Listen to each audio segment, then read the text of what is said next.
आप देख रहे हैं खबर तो समझिए और आपके साथ मैं हूं विवेक। बिहार का हेल्थ सिस्टम कैसा है, डॉक्टर कितने मुस्तैद हैं, कितने जिम्मेदार हैं, यह बताने की जरूरत नहीं। हम इसलिए ये कह रहे हैं क्योंकि नवादा से आई एक तस्वीर ने हमें ऐसा कहने को मजबूर कर दिया।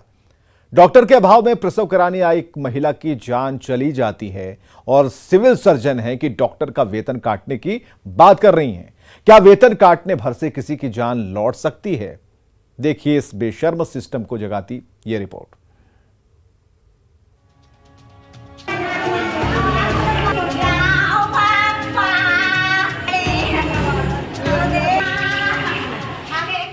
कंबल में लिपटी और ढकी हुई ये लाश है एक महिला की, उस महिला की जो बड़े अरमानों के साथ नई जिंदगी को जन्म देने इस अस्पताल में पहुंची थी, लेकिन होनी को कुछ और लिखा था। संतान इस धरती पर उतरे इससे पहले ही धरती के भगवान ने जो किया, उसने एक गर्भवती मां को हमेशा के लिए नींद में सुला दिया। विलाप करते परिजन कंबल में लिपटे अपने बेटी का शव देखते ही तड़प उठते हैं, लेकिन सोए हुए सिस्टम की कानों तक ये चित्कार सुनाई नहीं देती। नवादा के रजौली अनुमंडलीय अस्पताल में डॉक्टर की गैर हाजिरी के चलते एक महिला का प्रसव नहीं हो पाया और उसकी मौत हो गई। परेशान परिजनों ने तब ड्यूटी पर डॉक्टर अर्जुन चौधरी के नहीं होने का आरोप लगाया था। अस्पताल के जीएनएम को मरीज देखने के लिए बुलाया भी गया, लेकिन डॉक्टर नहीं होने से इलाज में देरी हुई और इसके साथ ही एक साथ दो जिंदगियां खामोश हो गई। 8 बजे के बाद इसका तबीयत खराब हुआ तो बाहर से डॉक्टर लाके दिखाया तो बोला ये तो हालत खराब है। इसमें हनन फानन में लाके ऑक्सीजन लगा दिया, लेकिन मरने के बाद ऑक्सीजन क्या काम करेगा?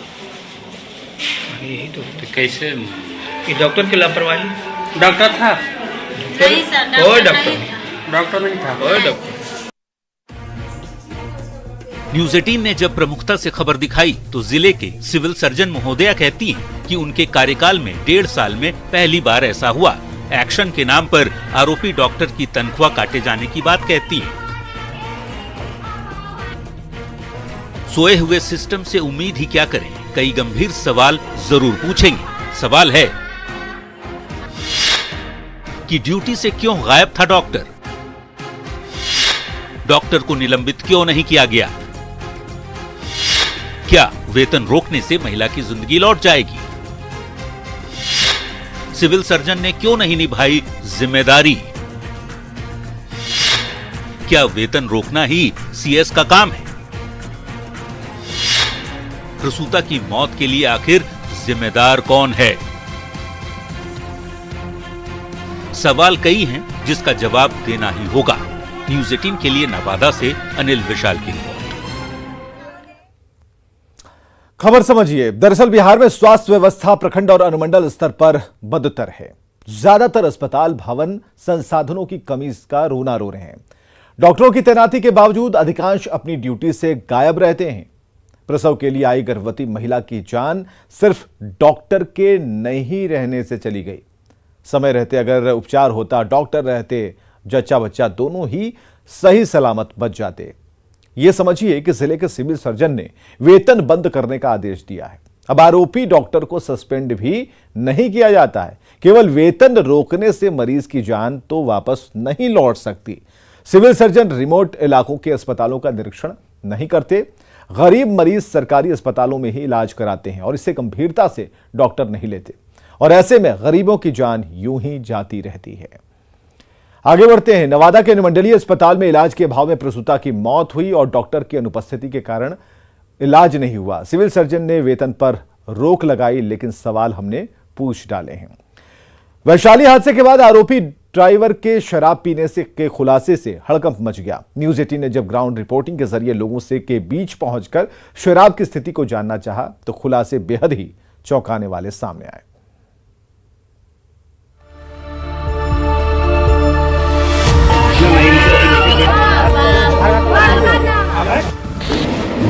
बिहार में तो बंद है तो वहाँ मिलता कैसे सबको?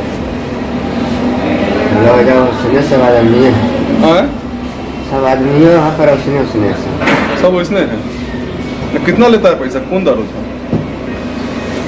देता है दारू जी 40 रुपये गिलास। देसी होता है कि विदेशी? इसी बयान ने बिहार में शराबबंदी के दावों की सच्चाई को सामने लाकर रख दिया है, क्योंकि सच्चाई यही है कि बिहार में लोग शराब पी रहे हैं, नशे का सेवन कर न सिर्फ मर रहे हैं बल्कि दूसरों को मार भी रहे हैं। वैशाली में ट्रक हादसे में 8 लोगों की जान चली गई। इस बड़ी लापरवाही का तार सीधे तौर पर शराब से जुड़ गया। आरोपी ड्राइवर ने पूछताछ में खुद ये कबूल कर लिया कि उसने शराब पी थी। कितना लेता है पैसा? कौन दारू था? देता है दारू जी 40 रुपए गिलास। देसी होता है कि विदेशी? इस सनसनीखेज बयान के बाद वैशाली के जड़वा नाम के स्थान पर जाकर न्यूज 18 ने ग्राउंड रिपोर्टिंग की, जहां पर ट्रक ड्राइवर ने शराब पी थी। हमने ये जानने की कोशिश की कि शराब को लेकर वहां के लोग क्या कह रहे हैं। हमारे सवालों पर वो जवाब सुनने को मिला जो बेहद चौंकाने वाला था। अभी मैं मौजूद हूँ जड़ुआ में। यही वो जगह है जहाँ से ट्रक चालक जो लालू है उसने शराब पीते। उसने बताया था कि 40 रुपए गिलास जो है इस जड़ुआ इलाके में बड़े पैमाने पर शराब, देसी शराब मिलता है, जिसका सेवन उसने किया था। इस इलाके में शराब मिलता है क्या? शराब तो पूरी एरिया में मिलता है। सरकार ने बंद किया, एक दुकान बंद हुआ तो 25 दुकान खुला है। शराबबंदी है लागू, मिल रहा है शराब, नहीं मिल रहा है क्या? कुछ शराब मिल रहा है। अच्छा, कैसे मिल रहा है शराब? ऐसे होम डिलीवरी है। शराब गांव से लाता है, वहाँ से बाहर से आता है, यहाँ सप्लाई करता है लोग। ना शराब बंद हो गया तो घर घर शराब बेचता है, आदमी बेचता भी है। इस रोकी का आशी अति कर रहा है, इसलिए मेरे को सरकारी कोटा तो खुल जाना चाहिए। वैशाली हादसे के आरोपी ड्राइवर ने तो ये भी कबूल किया है कि ज्यादातर ड्राइवर शराब पीकर गाड़ी चलाते हैं। ऐसे में शराबबंदी पर उठ रहे सवालों के बीच नजर इसी साल शराब से हुई मौत के कुछ आंकड़ों पर भी डाल लीजिए। 5 अगस्त को सारण में शराब पीने से 13 लोगों की मौत हुई। 21 मार्च को भागलपुर में शराब पीने से 17 लोगों की जान गई। 20 मार्च को बांका में शराब से 12 लोगों की मौत हुई। 14 मार्च को सारण में शराब से 19 लोगों की मौत हुई, जबकि 20 जनवरी को सारण में शराब पीने से 16 लोगों की जान चली गई। साल के शुरुआत यानी जनवरी महीने में नालंदा में शराब पीने से 14 लोगों की मौत हो गई थी। समझना मुश्किल नहीं कि शराबबंदी वाले राज्य बिहार में स्थिति क्या है। न्यूज 18 के लिए वैशाली से प्रफुल्ल कुमार के साथ ब्यूरो रिपोर्ट। चलिए खबर समझिए। दरअसल बिहार में कहने को तो शराबबंदी है, न्यूज 18 की पड़ताल में अवैध रूप से शराब की बिक्री होती दिख रही है। स्थानीय लोगों ने शराब की बिक्री की बात कैमरे पर स्वीकार कर ली है। वैशाली हादसे में 8 लोगों की जान लेने वाला ड्राइवर भी नशे में था। ड्राइवर को शराब मिली, उसने 40 रुपए में 1 गिलास शराब खरीद कर पी ली। समझने वाली बात यह है कि शराबबंदी कानून को सफल बताने के लिए सरकार ने सख्त कदम उठाए। चेक पोस्ट पर वाहन की चेकिंग हुई, कारोबारियों पर नकेल कसने की बात कही गई। नदी दियारा इलाकों में ड्रोन से नजर रखने की बात की जाती है। सवाल है कि पुलिस गश्ती के बावजूद शराब की बिक्री हो कैसे रही है। ड्राइवर ने जिस इलाके में शराब पी थी वहां के थानेदार क्या निलंबित होंगे? आगे बढ़ते हैं। वैशाली में 8 लोगों की जान लेने वाले ट्रक ड्राइवर ने 40 रुपए में शराब पी थी। पूछताछ में कहा कि जड़ुआ पेट्रोल पंप के पास सभी ड्राइवर शराब पीते हैं। इधर बिहार में शिक्षकों के खाली पदों को जल्द भरने का निर्देश मुख्यमंत्री ने दे दिया है और इसी के साथ 7वें फेज की शिक्षक बहाली का रास्ता साफ हो गया। सूत्र बता रहे हैं कि कैबिनेट की अगली बैठक में नए नियमावली पर मुहर लग सकती है।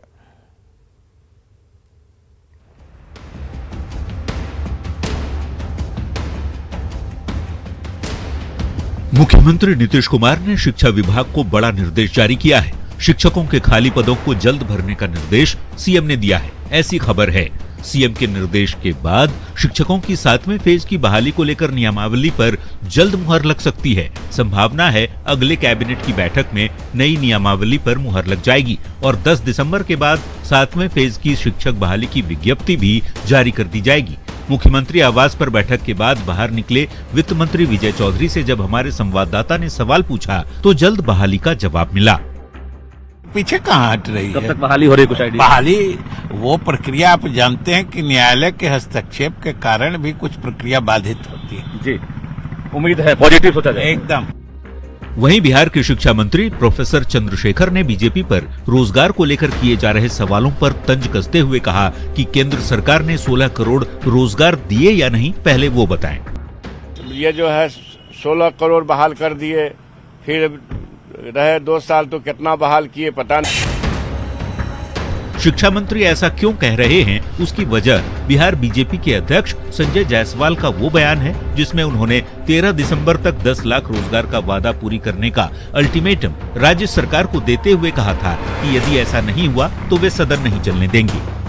और 13 दिसंबर से जो विधानसभा है, भारतीय जनता पार्टी अगर इसका निदान 13 दिसंबर तक नहीं निकाला गया तो किसी कीमत पर हम सदन नहीं चलने देंगे और दोनों को जवाब देना होगा कि किस नाते आपने 10 लाख नौकरी का वादा किया था। सियासी बयानबाजी के बीच यदि सरकार शिक्षकों के 7वें चरण की बहाली के लिए नियमावली को मंजूरी देती है तो आंदोलन कर रहे शिक्षक अभ्यर्थियों को बड़ी राहत मिलने के साथ ही उनकी लंबी मांग भी पूरी हो जाएगी। न्यूज़ 18 के लिए पटना से रजनीश कुमार की रिपोर्ट।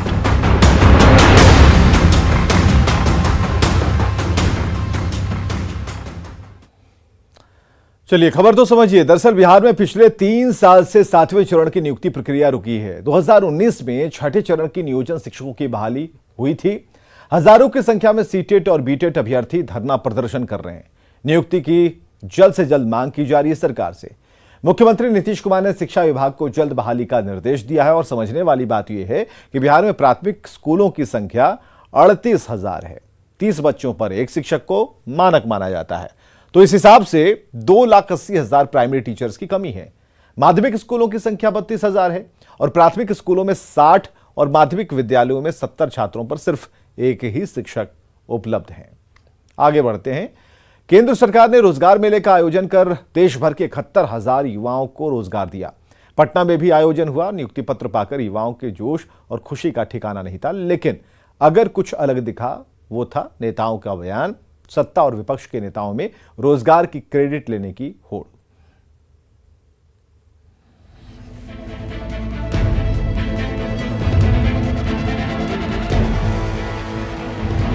पटना के ऊर्जा स्टेडियम में भव्य कार्यक्रम का आयोजन। केंद्र सरकार की ओर से युवाओं को नियुक्ति पत्र बांटने के लिए देश भर में रोजगार मेले का आयोजन किया गया था। आयोजन के तहत 71,000 युवाओं को नियुक्ति पत्र बांटे गए। पटना में भी 392 युवाओं को नियुक्ति पत्र मिलने से काफी खुशी देखने को मिली। आईटीबीपी का सपना कैसा रहा और कैसे यहाँ तक पहुँचे? क्या पारिवारिक क्या रहा? मेरा भी मिडिल क्लास फैमिली से मैं बिलोंग करती हूँ। मेरे पापा ऑटो ड्राइवर हैं, तो मेरे लिए ये तो बहुत बड़ी अपॉर्चुनिटी है। हम लोग का मतलब पढ़ते थे, फिर लॉकडाउन में मतलब इतना नहीं हो पाया, हम लोग चल गए घर और वहीं से मतलब यूट्यूब के माध्यम से हम पढ़े और सिलेक्शन हुआ। मतलब बहुत खुशी है हमारे लिए। युवाओं ने कहा कि उनके अथक परिश्रम और कड़ी तपस्या का परिणाम है जो उन्हें नियुक्ति पत्र मिला। लेकिन इतने बड़े आयोजन पर यदि कुछ सबसे ज्यादा दिखी तो वो थी politics. Deputy CM Tejashwi Yadav बोले कि बिहार की नकल कर रही है केंद्र सरकार। बिहार में हो रहा है, जो बिहार में जो काम हो रहे हैं, सबसे बड़ा सवाल बेरोजगारी का था। नियुक्ति पत्र जो है लोगों को बांटा जा रहा है। तेजस्वी के आरोपों पर पलटवार पटना आए केंद्रीय मंत्री पशुपति कुमार पारस ने किया। कहा कि बिहार सरकार रोजगार के मौके पर केंद्र की नकल कर रही है। श्री जी जो कह रहे हैं वो गलत कह रहे हैं। इतने दिनों से जनता दल यू भारत सरकार में का सहयोगी था। बिहार में सरकार थी, क्यों नहीं दिन से नीतीश कुमार जी लोगों को रोजगार दी। 17 वर्ष में यदि रोजगार देते 1-1 लाख लोगों को देते 17 लाख लोग होता। नियुक्ति पत्र को लेकर डिप्टी सीएम तेजस्वी यादव के बयान पर नेता प्रतिपक्ष विजय सिन्हा ने भी पलटवार किया। कहा कि डिप्टी सीएम हताश हैं, अनर्गल प्रलाप कर रहे हैं। 1000 का जो नियुक्ति पत्र दिए थे उसका पोल खुल गया। लोगों ने देख लिया कि वो नियुक्ति नहीं प्रतिनियुक्ति है, तो ये लोग हतोत्साहित डिमोरलाइज हैं। इन लोगों के पास कोई जवाब नहीं है, इसलिए इस तरह की बयानबाजी कर रहे हैं। दरअसल बिहार सरकार की ओर से भी हाल ही में कई नियुक्ति पत्र समारोह आयोजित कर बांटे गए, जबकि मंगलवार को केंद्र सरकार की ओर से 71,000 युवाओं को नियुक्ति पत्र बांटे गए। वैसे युवाओं को रोजगार मिले, नौकरी मिले, रोजी रोटी के अवसर बढ़े, यही तो सरकार का काम है, यही सरकार का कर्तव्य है। किए गए वादे को निभाने की बारी है। ऐसे में रोजगार के बहाने सियासत कहीं से भी जायज नहीं ठहराई जा सकती। पटना से न्यूज़ 18 के लिए रवि एस नारायण के साथ ब्यूरो रिपोर्ट।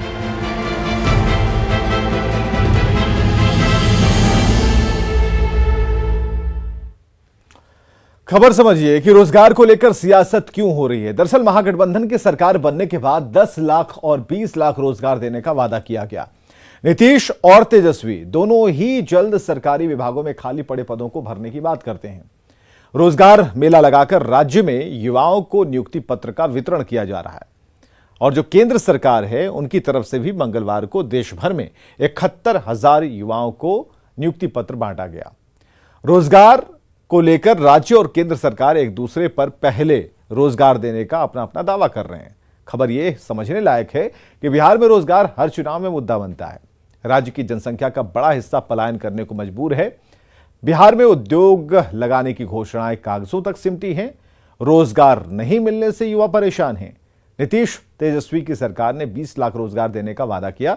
इसे लेकर सत्ता पक्ष और विपक्ष के बीच सियासत होती रहती है।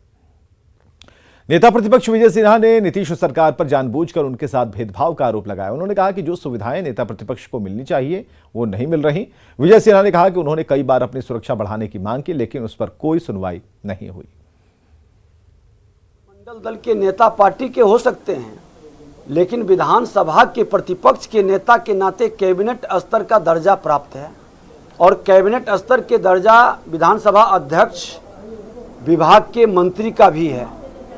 उप मुख्यमंत्री को भी वही कैबिनेट स्तर का दर्जा है और इसके बावजूद जो फैसिलिटी सुविधा विधानसभा अध्यक्ष या विभाग के कैबिनेट मंत्री को मिल रहा है वो सुविधाएं नेता प्रतिपक्ष को क्यों नहीं मिल रहा है। नेता प्रतिपक्ष को कैबिनेट स्तर का मंत्री का दर्जा है तो वो सुविधा वो फैसिलिटी क्यों रोकी जा रही है, मानसिकता क्यों है। हमको गाड़ी दिया गया एक गाड़ी वो भी 7 साल पुराना जो कि कहाँ रास्ते में बंद हो जाता, 2-2 बार बंद हो गया। यहाँ से तेल भरा के जाइए तो फिर तेल नहीं मिलेगा। ये क्या तमाशा है। हमने कहा कि आप आपस कर लीजिए, एक मात्र गाड़ी आपकी है और कुछ नहीं है विधान प्रतिपक्ष के पास आपका, वो आप आपस ले लीजिए। चलिए खबर समझिए कि विजय सिन्हा क्यों भेदभाव का आरोप लगा रहे हैं। दरअसल विजय कुमार सिन्हा बिहार के नेता प्रतिपक्ष हैं और नेता प्रतिपक्ष को कैबिनेट मंत्री का दर्जा मिलता है। कैबिनेट मिनिस्टर के मुताबिक सुविधाएं नहीं मिलने से विजय सिन्हा नाराज हैं। विजय सिन्हा ने कई बार सुरक्षा बढ़ाने की मांग की, सरकार से मांग की है। जो गाड़ी विजय सिन्हा को अलॉट की गई वो पुरानी गाड़ी है। कैबिनेट मंत्री की सुविधाओं को भी समझिए। कैबिनेट मंत्री को शानदार बंगला, यात्रा भत्ता, सरकारी गाड़ी सभी चीजें मिलती हैं। इसके अलावा टेलीफोन की सुविधाएं, वाहन क्रय हेतु अग्रिम राशि मिलती है। तय बिजली यूनिट के साथ पानी की यूनिट का उपयोग के हकदार हैं। कैबिनेट मंत्री के बराबर हर सुविधा मुहैया कराई जाती है। विजय कुमार सिन्हा का आरोप है कि उन्हें ऐसी सुविधाएं नहीं दी जा रही। आगे बढ़ेंगे। झारखंड विधानसभा की 22वीं वर्षगांठ धूमधाम के साथ मनाई गई और इस मौके पर राज्यपाल रमेश बैस ने माले विधायक विनोद सिंह को उत्कृष्ट विधायक का खिताब सौंपा। माननीय मुख्य सचेतक विरोधी दल श्री विनोद कुमार सिंह जी, आप निवेदन करती हूँ। झारखंड विधानसभा की 22वीं वर्षगांठ के 3 दिवसीय समारोह का उद्घाटन राज्यपाल रमेश बैस, मुख्यमंत्री हेमंत सोरेन, स्पीकर रविंद्रनाथ महतो और संसदीय कार्य मंत्री आलमगीर आलम ने दीपक जलाकर किया। स्थापना काल से चली आ रही परंपरा को आगे बढ़ाते हुए राज्यपाल ने माले विधायक विनोद सिंह को उत्कृष्ट विधायक के तौर पर सम्मानित किया और सत्ता पक्ष और विपक्ष से दलगत भावना से ऊपर उठने की अपील की।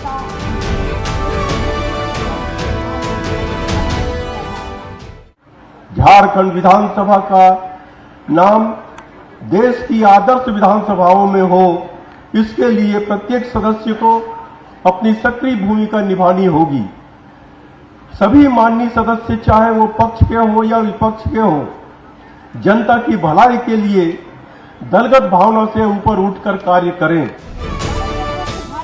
झारखंड विधानसभा के स्थापना दिवस समारोह में सबकी निगाहें राज्यपाल और मुख्यमंत्री पर टिकी रही। पिछले 15 नवंबर को ही झारखंड का स्थापना दिवस मना था, पर उस समारोह में राज्यपाल रमेश बैस नहीं पहुंचे थे। लेकिन विधानसभा स्थापना समारोह में शामिल होने के लिए जब राज्यपाल पहुंचे तो मुख्यमंत्री और स्पीकर ने उनकी अगवानी की। मंच पर राज्यपाल रमेश बैस ने झारखंड स्थापना का श्रेय अटल बिहारी वाजपेयी को दिया, तो मुख्यमंत्री हेमंत सोरेन ने झारखंड को गुरुजी की लड़ाई की देन करार दिया है। अंतोगतो एक लंबा संघर्ष के बाद आदरणीय देशों शिबू सोरेन जी के नेतृत्व में 2000 ईस्वी में हमें ये राज भी मिला।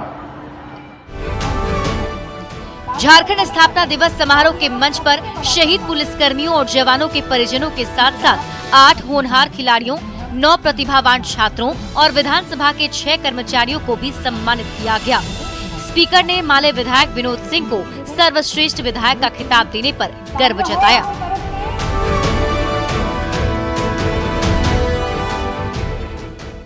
सदन के अंदर और सदन के बाहर आमजनों, गरीब, वंचित, शोषित लोगों की कल्याण की बातें जिस मजबूती और स्पष्टता से विनोद सिंह जी उठाते हैं वो निश्चय ही अनुकरणीय है।